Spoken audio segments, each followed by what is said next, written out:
కూటమి ప్రభుత్వం వచ్చిన తర్వాత పెన్షన్ 4000 మినహా ఇచ్చిన 6 గ్యారెంటీల్లో ఏ ఒక్క గ్యారెంటీ కూడా అమలు జరిపే వైఖరి ప్రభుత్వం చేయటం లేదని సిపిఐ జిల్లా కార్యదర్శి జంగాల అజయ్ కుమార్ ఆరోపించారు. బుధవారం తెనాల్లో ఏర్పాటు చేసిన విలేకరుల సమావేశంలో కూటమి ప్రభుత్వంపై పలు విమర్శలు చేశారు. తాము అధికారంలోకి వస్తే ఆడపిల్లలకు నెలకు 1500, నిరుద్యోగ యువతకు 3000, బీసీ మహిళలకు ప్రతి సంవత్సరం 15,000 రూపాయల ఆర్థిక సహాయం అందజేస్తామని చెప్పిన ప్రభుత్వం పెన్షన్ 4000 మినహా ఏ ఒక్క గ్యారంటీ అమలు చేయలేదని సిపిఐ జిల్లా కార్యదర్శి జంగాల అజయ్ కుమార్ అన్నారు. జాబ్ క్యాలెండర్ ఇస్తామని చెప్పడంతో యువత అంతా ఓట్లు వేశారని, కానీ జాబ్ క్యాలెండర్ లేదు, జాబు లేదని ఆయన అన్నారు. ఎన్నికల ముందు వాలంటీర్లను కొనసాగిస్తాం, 15,000 జీతం ఇస్తామని చెప్పి అధికారంలోకి వచ్చిన తర్వాత రాష్ట్ర వ్యాప్తంగా ఉన్న 2 లక్షలకు పైగా వాలంటీర్లను తొలగించారని ఆరోపించారు. ఇదే విధంగా అధికారంలోకి వచ్చిన వెంటనే ముందస్తు పెట్టుబడి కింద రైతులకు 20,000 ఇస్తామని చెప్పి హామీ ఇచ్చారని, ప్రభుత్వం ప్రేక్షక పాత్ర వహిస్తుందని ఆయన పేర్కొన్నారు. ఈ సమావేశంలో సిపిఐ నాయకులు చెరుకుమని సింగారావు, కె రవితేజ, ఆకుల శ్రీనివాసరావు తదితరులు పాల్గొన్నారు. నిరుద్యోగ యువతకి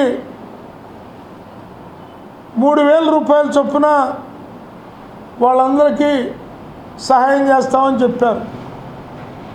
15,000 రూపాయలు బీసీ మహిళలకి ప్రతి సంవత్సరం ఇస్తామని చెప్పారు. అలాగే పెన్షన్లు ఇంకా బాగా పెంచుతామని చెప్పారు.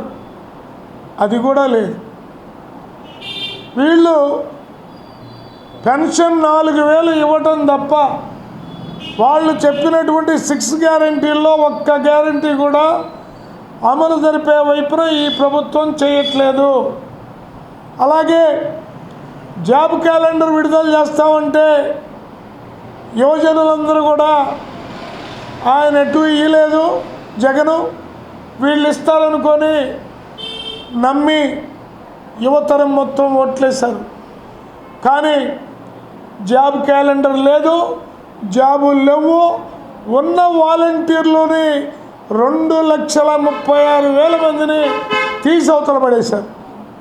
అదేమంటే ఎన్నికల ముందు మాత్రం వాలంటీర్ల ఓట్లు కూడా కావాలి కాబట్టి వాలంటీర్లందరినీ కూడా మా ప్రభుత్వం వస్తే కొనసాగిస్తాం, వీళ్ళు ఓన్లీ 10,000 మాత్రమే ఇస్తున్నారు, మేము అధికారంలోకి వస్తే 15,000 ఇస్తామని చెప్పారు.